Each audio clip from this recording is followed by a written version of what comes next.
Hey guys, it's Matt here, and today I'm bringing you another episode of Matt Rants. So, today we're going to jump right into the topic. This one's going to be a little bit shorter than some of the other videos that we've released as of late. But anyway, let's get right into this. So as you can tell from the thumbnail, from the title of the video, apparently there's a new Super Nintendo game coming out, and it doesn't work on the Super Nintendo. Cue the lightning. Dun, dun, dun. Okay, so this is actually a big deal, to be fair. Not trying to downplay it. And I will talk about, before we even talk about why this is a big deal, or if you don't think it is, I want to talk about the game itself. So if you don't know, the game itself is called Super Double Dragon, and it came out in 1992. That was the year that I was born. 1992, and let's see, in Japan it was known as Return of Double Dragon, so that's actually what it's being released as now by Retroism. And also want to mention, before we even get into the game itself not working and Retroism and things like that, I want to mention what some of the differences are. So, like, why is it being re-released and something like that? So it's being re-released because the English version did have some cuts, did have some changes. A lot of games at the time, if you don't know, did have those. There were some companies that really did try to keep things, other than maybe some localization choices here and there when it came to translation, they tried to keep things rather clean when it came to, you know, the artwork and the music and things like that. Other ones were complete changes. I mean, we could think of Dragon Ball Shenlong no Naze. I think it was Shenlong no Naze becoming Dragon Power. There was also, what was it? Shatterhand was taken from Wind Spectre, the Tokusatsu. And there's a bunch of other ones as well. I can go down the list, but we won't right now. A lot of anime actually ended up getting changed. Like, I think Vegas Kid became Casino something, or Casino Kid was taken from an anime video game adaptation, of course. And yeah, there's a bunch of other ones, like Captain Tsubasa became World Cup Soccer or something like that. So anyway, the point is that in this release, the Japanese version actually of Return of the Double Dragon, it featured, let's see here, I want to make sure I get all these right. There was some music shuffled around, so like Mission 1 theme from the American version is played during Mission 4 in the Japanese version, and the player can perform certain actions which cannot be done in the American version. So in the Japanese version, you could like retrieve a boomerang after throwing it, or hitting an opponent more than once successfully with the hurricane kick. Also, enemies were placed in different areas in both versions, and weapons such as knives and bombs do less damage in the Japanese version. Also, enemies can duck and combo blows, and thus preventing the player from finishing their combos. Ooh, so it does sound like it'd be a bit harder. And the final mission also features 2 additional levels before the final battle. Also, there's an option mode included in the Japanese version as well, allowing players to adjust the game's difficulty, as well as listen to the game's music and sound effects. So all of that will be included in the new release. It actually is being called Return of Double Dragon. It's being released by Retroism, and frankly, I have to say, putting aside some of the issues, I really do enjoy the fact that we actually have companies coming out now and licensing games that either have never came out here or licensing the uncut versions of games. That is an amazing thing, and frankly, I would love to be able to do something like that one day myself, to be able to bring some of these games here and be able to share them with you guys, all legally, of course, the same way these companies are. But that's a lot of money that I don't have. But either way, though, it's something that I really do love. I really do enjoy. You know, it's just, I mean, you have this situation, you have with Holy Diver. The difference, though, between Holy Diver and between this game, though, Holy Diver being released by Castlemania Games, and in this case, Retroism licensed Super Double Dragon. Of course, again, now it's being listed as Return of Double Dragon. There's 2 big issues. Big differences rather. As far as we know, and from what Castlemania has said, Holy Diver is compatible with the NES, the original NES, the original article. With this game, however, with Return of Double Dragon being released by Retroism, the big issue is, as I mentioned much earlier, is that it can't be playable on an original Super Nintendo. Now, I still agree that it is a problem. I'm not going to disagree with other YouTubers there, but I think some other YouTubers have gone really into it and kind of dug into them. And they didn't say, like, granted, I'm not saying you should buy this game, especially if you can't play it. But they didn't say, like, words like boycott necessarily, but there was just something about it that felt very much like as if this was sacrilege of some kind. And it's just a situation where I don't think this is necessarily the case with Return of Double Dragon, but for other games, though, that are released on other platforms like Sega Genesis, Super Nintendo, and even the NES to a certain extent, there are certain things in place, certain chips and things like that, that might not be able to be replicated or might not be able to work with that original hardware when you're trying to put a brand new game out for a system. At the same time, though, I would like to mention that they really should have tested this out, though, because they really should have understood their market. Retroism here. Retroism really should have sat back and went, okay, there are a bunch of people that who are going to buy this, that want to play this on the original article, who have Super Nintendos, like myself, and who are sitting here and now will not buy our game, not even because they hate us or because they hate the game. They just are not going to buy the game because they simply can't play it. One thing that I also would like to mention as well, something that I haven't seen other YouTubers talk about that I really think that we should definitely note on and kind of harp on against retroism, not even pro-retroism here, against retroism, is that as far as I've heard, they didn't say it on their website. Like, they didn't tell people beforehand, hey, by the way, just in case, just so you know, this will not work on Super Nintendos. The way some YouTubers have come up out of nowhere to discover this, it seems like this is brand new information that's being brought up by Retroism, and I really think that they should have, Retroism should have talked about this from the get-go. Because from what I've seen, from the way the discussion has come up, it doesn't seem like this info has been, on their website since the very beginning or something like that. But at the same time, though, I do have to mention, like I mentioned earlier about sacrilege, I don't think it's sacrilegious to not have some of these games work on their original consoles. Sure, it would be smarter, from a business perspective, it is smarter to have them work on original retro consoles if you can. But at the same time, though, if this can play on... here's the thing, right? So I have a bunch of different clone consoles, a bunch of them that will be making some appearances in future episodes of Clone Corner once I can actually get around to filming them and doing the dub over and everything like that. So all these retro clone consoles that I have, if they can't play it, then yes, of course, I'd be sitting there going, okay, how about this, Retroism? Tell me what can frickin' play this game. I'll admit, right? So then I'd get pissed. But to say, oh, you have to have an original Super Nintendo to play it. Yes, there are a bunch of people out there that do have one. But anyone who looks at this and potentially is thinking, oh, wow, I can't believe... I loved Super Double Dragon as a kid. I want to pick up Return of Double Dragon. How can I get that? And, oh, let me try to get a console to try to play that. I feel as if, from what I've seen, it is not as cheap as you would think nowadays to get a Super Nintendo, and a beat-up one, mind you, online, that you don't know the mileage on that thing, versus getting a new clone console. And while, yes, not every game is compatible, again, I'm talking about someone who's looking at this thinking, would I like to potentially, pick this up, and would I potentially like to pick up a new clone console that doesn't have wear and tear on it and doesn't have mileage on it? Now, right now as I'm saying this, my Super Nintendo is staring at me and is like, hey, what the fuck, man? No, I love you, baby. Like, I love my Super Nintendo. I love all my original consoles, and I use them. But at the same time, there are other clone consoles that are out there. We cannot deny that, Super Nintendo. It's still giving me a really dirty look.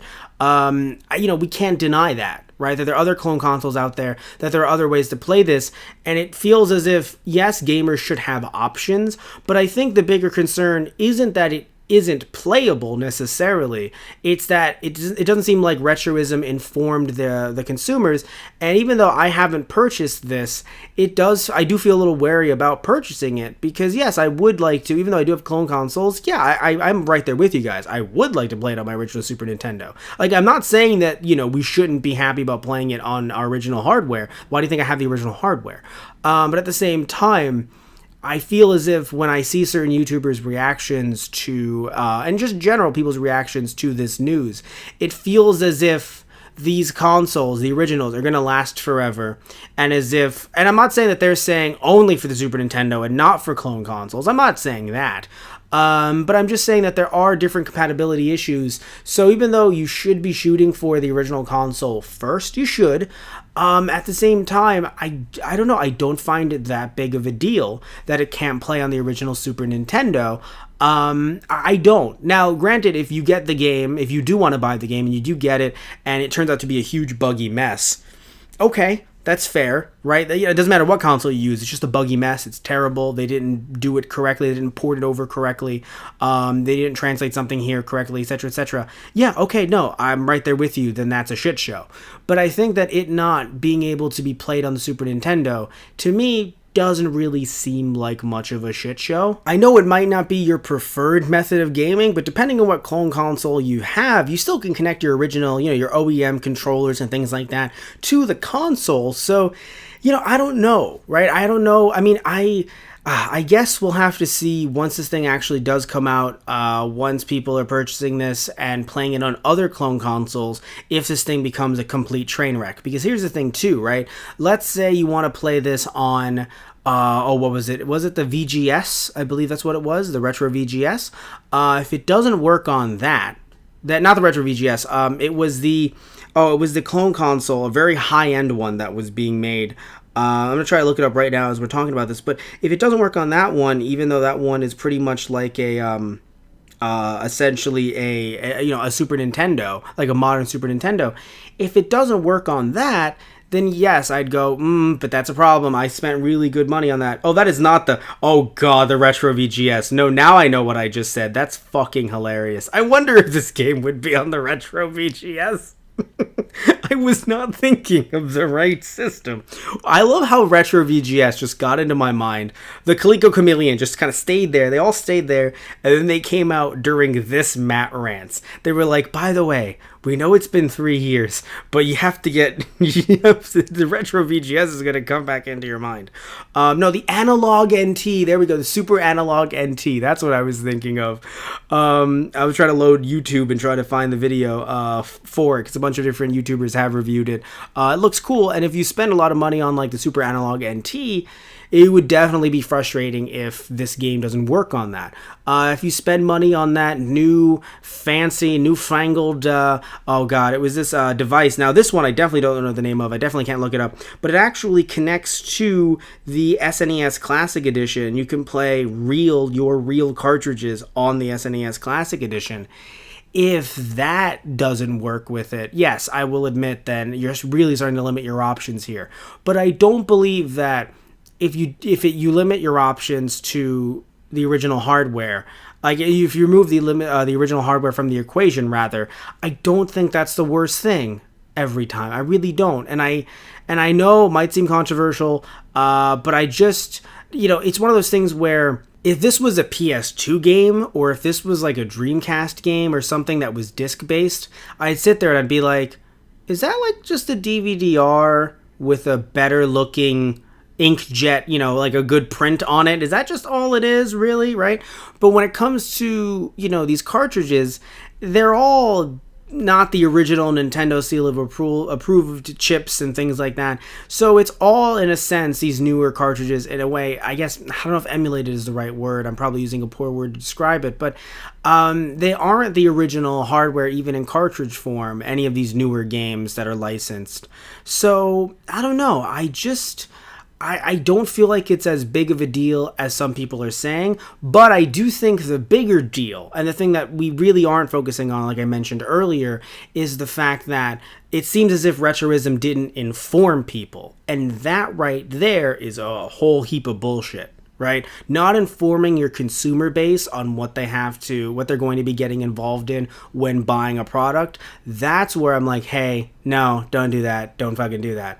But when it comes to the actual fact that it can't be played on original Super Nintendo, I don't see the big issue.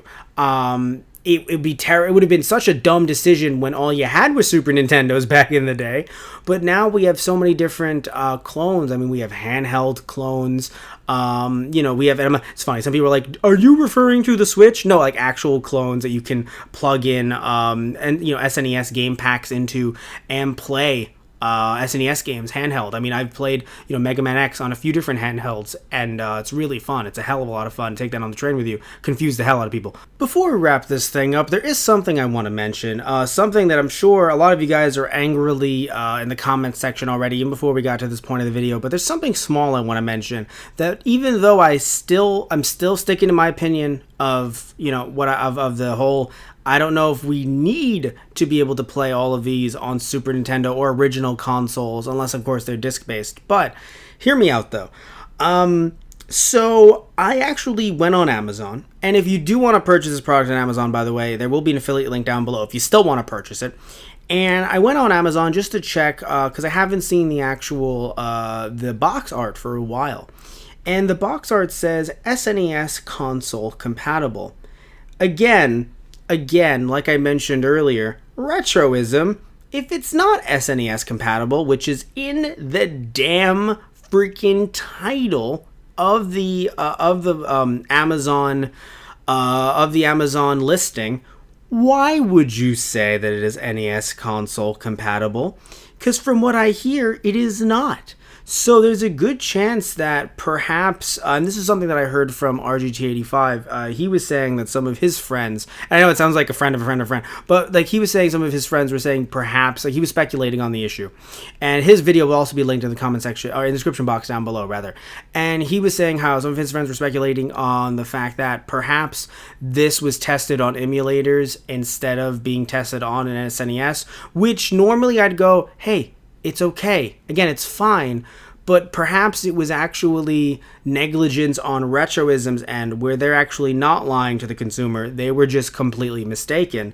Either way, now I'm getting angry. Now my blood's actually starting to boil, because this is a $50 game. I was hoping maybe it'd be 30 to 40. Now, I'm not saying these games should normally be 30 to 40. I'm just saying when you're making a game that's not SNES compatible, some would say SNES compatible. I would say no, SNES.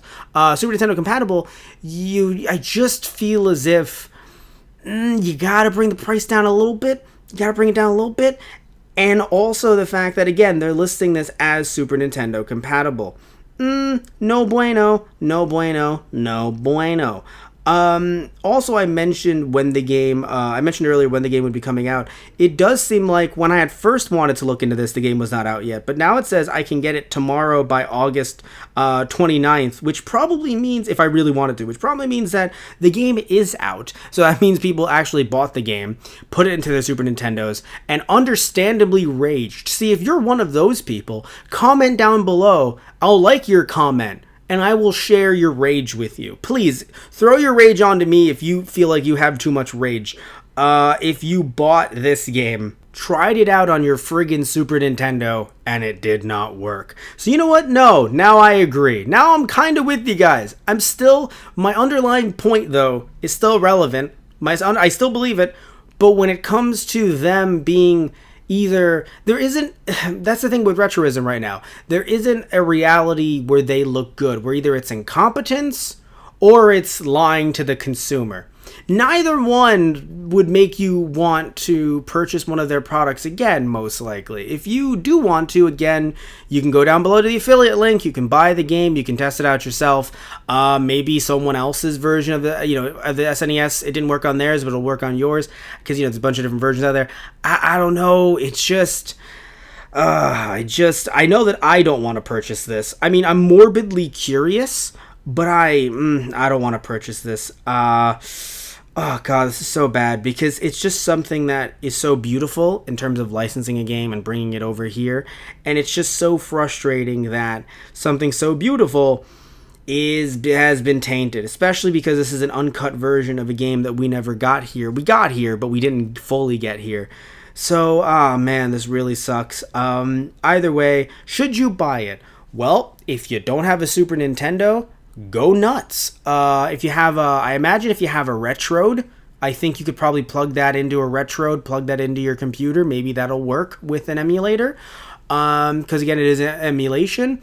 If you have a Retron, I'll say this much: if you bought this game and you have other clone consoles, sound off in the comment section down below to say which ones worked, which ones didn't. Oh, this hurts. This really hurts. Oh god, my hands are on my head like Rita from Bandora from Zoo Rangers / the first season of Power Rangers. I'm getting a headache. My head. Either way, guys, thank you all so much for listening in. Please remember to like and subscribe if you liked the video. If you didn't like the video, you can still like and subscribe either way. Tell me what you think down in the comment section down below. I think you should buy this, but conditions may apply. Conditions that Retroism really should have discussed before putting this thing out on the market. Okay, guys, so love you all. Take care. Remember, you can go to our Patreon to get audio editions of Matt Rants, of every Matt Rants. Thank you all so much. Love you all. Take care, and tune in next time for another episode of Matt Rants, or something completely different. All right, guys, so take care, and see ya.